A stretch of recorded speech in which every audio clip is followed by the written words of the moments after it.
We're very proud of this beautiful facility built for our students, and also the first net zero school in the state of Wisconsin, and we're very proud of that too.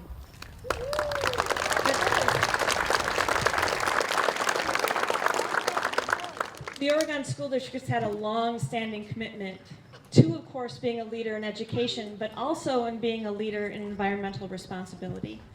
And what we are able to accomplish with our many partners, including our community and our partners at Bray Architects and Findorf Construction, is really nothing short of amazing. And when you are able to go in and tour the building, I think you'll be quite delighted. Because we designed the building, we being, of course, the architects, they are the designers, but with the input of a lot of our teaching staff, because it was about what is the best design for learning, and then also incorporating the best technologies for being energy efficient. So back in 2018, when we were actually beginning the planning stages, and that really wasn't that long ago, although in many ways it seems like it was forever ago. Our community was very clear about the fact that we had 3 priorities to stay true to throughout the process. And first, as we were planning for how do we grow and what do we build in order to grow, the first thing was build for today and also for tomorrow. Make sure whatever plan you come up with fits our needs now and will fit our needs going forward.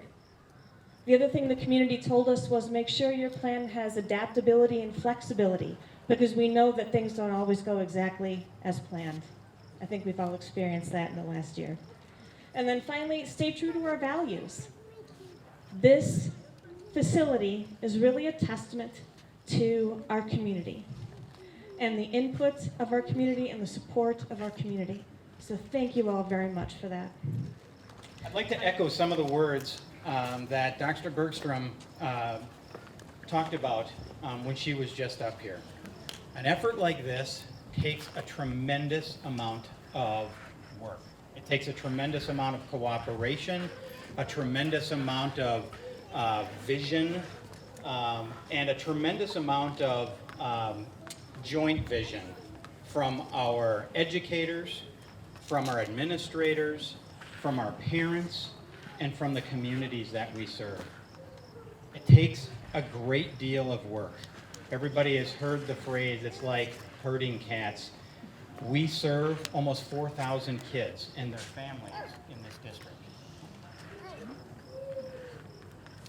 There. In this district. And so that's a lot of cats. And so it takes a lot to coordinate all of that. And the results are extraordinary. For those of you who haven't been in this facility yet, I hope that you are impressed as much as I have been during the process and with the finished product.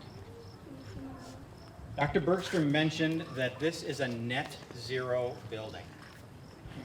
For those of you who don't know what that is, and most people don't because it's the first net zero building in this state, it means it produces as much or more energy than it consumes during the year.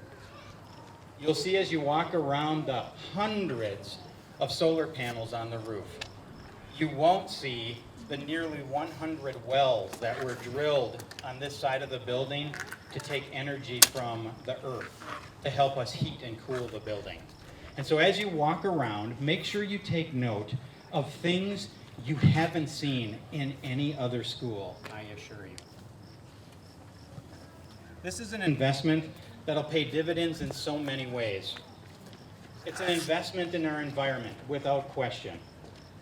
It's an investment in our students and their education. And it's an investment in reducing energy usage. Another investment we've made in the education of our students is our district forest, which some of you may have heard a little bit about, but I assure you, you'll hear lots more about in the coming months. The forest, the old growth forest just behind this building, which I hope you take some time to look at from the second floor particularly, is a beautiful space for education. Not the traditional classroom education you may all be used to, but a very different kind of education. It is going to be a place for our entire district to spend time in nature, literally a mile and a half from the Beltline. You will not realize where you are when you step into this forest. Over along Highway MM, we are also in the process of developing a strategic plan for an environmental center. We've purchased access on Highway MM.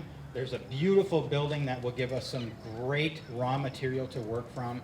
And Mr. Zock and I will be happy to tell you a little bit more about that when you come to look out the back of the building from the second floor in the library area. So if you see us flagging you down, we just want you to take a look and just stand there for a few moments and realize what the possibilities are.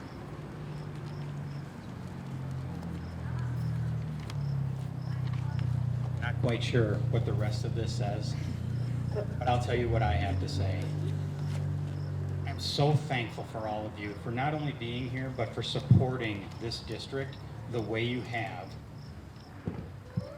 I assure you, we have 4 kids who graduated from this school, all the way from pre-K all the way up through high school, and they have become very successful adults because of this education.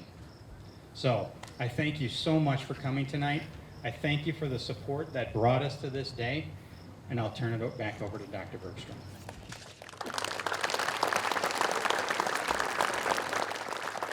And before we get to our fabulous Forest Edge students and the ribbon cutting ceremony, because that is what is coming in just a moment, before we turn it over to our students, I want to say one more thank you, and that is to our business manager, Andy Weiland, because it is through Andy's passion for environmental sustainability that many of the things that you see here came to life, because he was a driver in this process.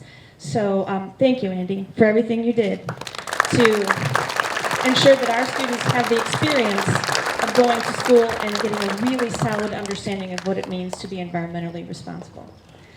And now, what you've all been waiting for, that is the official ribbon cutting. So would our Forest Edge fearless leader, Ms. Majeski, please bring up our students?